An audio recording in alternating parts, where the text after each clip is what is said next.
ಪಶ್ಚಿಮ ಏಷ್ಯಾದಲ್ಲಿ ಸಂಘರ್ಷ ಶುರುವಾದರೆ ಸಾಕು, ಮೊದಲು ಎಫೆಕ್ಟ್ ಆಗೋದು ಭಾರತದ ಅಡುಗೆ ಮನೆಗೆ. ಯಾಕಂದ್ರೆ ನಮ್ಮ ಸಿಲಿಂಡರ್ ಒಳಗೆ ಇರೋ ಅನಿಲ ಬರಬೇಕಿರೋದು ಅದೇ ಹಾರ್ಮುಜ್ ಜಲಸಂಧಿಯ ಮೂಲಕ. ಇಡೀ ಜಗತ್ತು ಇರಾನ್ ಮೇಲೆ ಕೆಂಗಣ್ಣು ಬೀರಿರೋ ಈ ಹೊತ್ತಲ್ಲೇ ಇರಾನ್ ಮಾತ್ರ ಭಾರತಕ್ಕೆ ಬೆಂಬಲವಾಗಿ ನಿಂತಿರೋದು ಈಗ ಹೊಸ ಸಂಚಲನ ಮೂಡಿಸಿದೆ. ಅಮೆರಿಕದ ಅಬ್ಬರಕ್ಕೆ ಇರಾನ್ ಜಗ್ಗುತ್ತಿಲ್ಲ, ಇತ್ತ ಇಸ್ರೇಲ್ ದಾಳಿಗೆ ಬಗ್ಗುತ್ತಿಲ್ಲ. ಇದೇ ಕಾರಣಕ್ಕೆ ಹಾರ್ಮುಜ್ ಜಲಸಂಧಿಯನ್ನ ತನ್ನ ವಶದಲ್ಲಿಟ್ಟುಕೊಂಡು ಜಗತ್ತಿಗೆ ಡೋರ್ ಕ್ಲೋಸ್ ಮಾಡಿದೆ. ಆದರೆ ಭಾರತದ ಎಲ್ಪಿಜಿ ಟ್ಯಾಂಕರ್ಗಳು ಬರ್ತಿವೆ ಅಂದಾಗ ಮಾತ್ರ ಇರಾನ್ ತನ್ನ ಸಮುದ್ರದ ಬಾಗಿಲನ್ನ ತೆರೆದಿಟ್ಟಿದೆ. ಇದರ ಹಿಂದೆ ಭಾರತದ ವಿದೇಶಾಂಗ ನೀತಿಯ ದೊಡ್ಡ ಚಾಣಾಕ್ಷತನವಿದೆ. ಇರಾನ್ ನೀಡಿದ ಈ ಒಂದು ಸೇಫ್ ಪ್ಯಾಸೇಜ್ ಭರವಸೆಯಿಂದ ಭಾರತೀಯರ ಆತಂಕ ಸದ್ಯಕ್ಕೆ ದೂರವಾಗಿದೆ.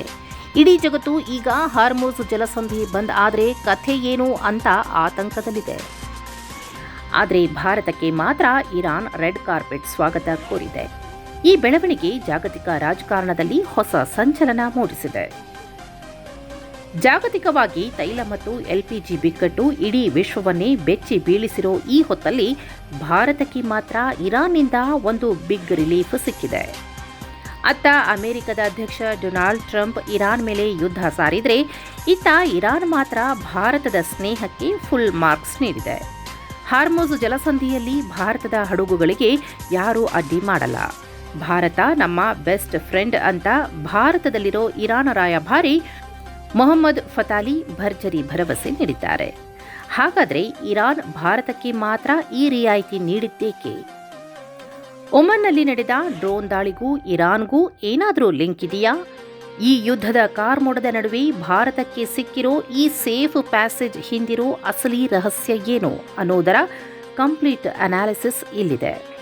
ಭಾರತದಲ್ಲಿ ಅಡುಗೆ ಅನಿಲ ಮತ್ತು ಪೆಟ್ರೋಲ್ ಬೆಲೆ ಏರಿಕೆಯ ಭೀತಿ ಹೆಚ್ಚಾಗಿರೋ ಬೆನ್ನಲ್ಲೇ ಇರಾನ್ ರಾಯಭಾರಿ ಮೊಹಮ್ಮದ್ ಫತಾಲಿ ದೆಹಲಿಯಲ್ಲಿ ಮಹತ್ವದ ಹೇಳಿಕೆ ನೀಡಿದ್ದಾರೆ. ಭಾರತದ ತೈಲ ಹಾಗೂ ಎಲ್ಪಿಜಿ ಹೊತ್ತ ಟ್ಯಾಂಕರ್ಗಳಿಗೆ ನಾವು ಸುರಕ್ಷಿತ ಮಾರ್ಗ ಒದಗಿಸ್ತೀವಿ, 2-3 ಗಂಟೆಗಳಲ್ಲಿ ಇದು ಕೆಲಸ ಮಾಡೋದನ್ನ ನೀವು ನೋಡ್ತೀರಿ ಅಂತ ಫತಾಲಿ ಬಿಗ್ ಸ್ಟೇಟ್ಮೆಂಟ್ ಕೊಟ್ಟಿದ್ದಾರೆ. ಅಷ್ಟೇ ಅಲ್ಲ, ಇರಾನ್ ಸಂಕಷ್ಟದಲ್ಲಿದ್ದಾಗ ಭಾರತ ಹಲವು ಬಾರಿ ಸಹಾಯ ಮಾಡಿದೆ. ಈಗ ಆ ಋಣ ತೀರಿಸೋ ಸರದಿ ನಮ್ಮದು ಅಂತ ಅವರು ಭಾವನಾತ್ಮಕವಾಗಿ ಮಾತನಾಡಿದ್ದಾರೆ. ಅಂದ್ರೆ ಅಮೆರಿಕ ಮತ್ತು ಇಸ್ರೇಲ್ ಹಡಗುಗಳಿಗೆ ಹಾರ್ಮುಜ್ ಜಲಸಂಧಿ ಬಂದ್ ಆಗಿದ್ರೂ ಭಾರತದ ಹಡಗುಗಳಿಗೆ ಮಾತ್ರ ಗ್ರೀನ್ ಸಿಗ್ನಲ್ ಸಿಕ್ಕಂತಾಗಿದೆ. ಇನ್ನು ಈ ಹಾರ್ಮುಜ್ ಜಲಸಂಧಿ ಅನ್ನೋದು ಅಂತಿಮ ಮಾರ್ಗವಲ್ಲ. ಜಗತ್ತಿನ 40% ತೈಲ ಮತ್ತು ಅನಿಲ ಈ ಸಣ್ಣ ದಾರಿಯ ಮೂಲಕವೇ ಪ್ರಪಂಚವನ್ನ ತಲುಪಬೇಕು.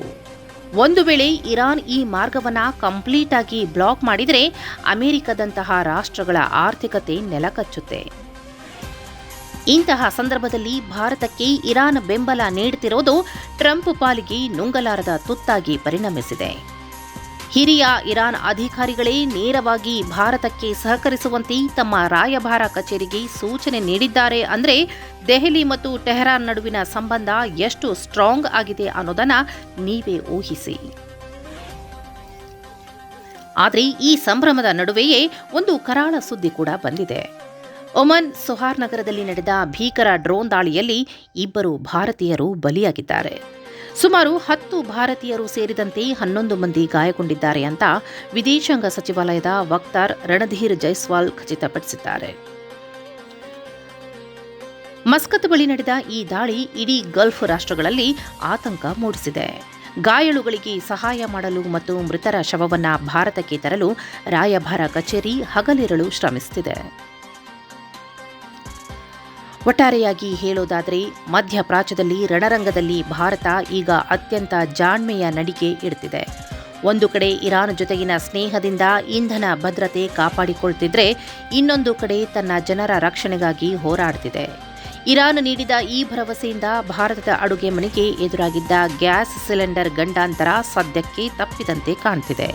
ಆದರೆ ಒಮನ್ ದಾಳಿಯಂತಹ ಘಟನೆಗಳು ಮುಂದಿನ ದಿನಗಳಲ್ಲಿ ಭಾರತದ ಮೇಲೆ ಯಾವ ರೀತಿ ಪ್ರಭಾವ ಬೀರುತ್ತವೆ ಅನ್ನೋದನ್ನ ಕಾದು ನೋಡಬೇಕು.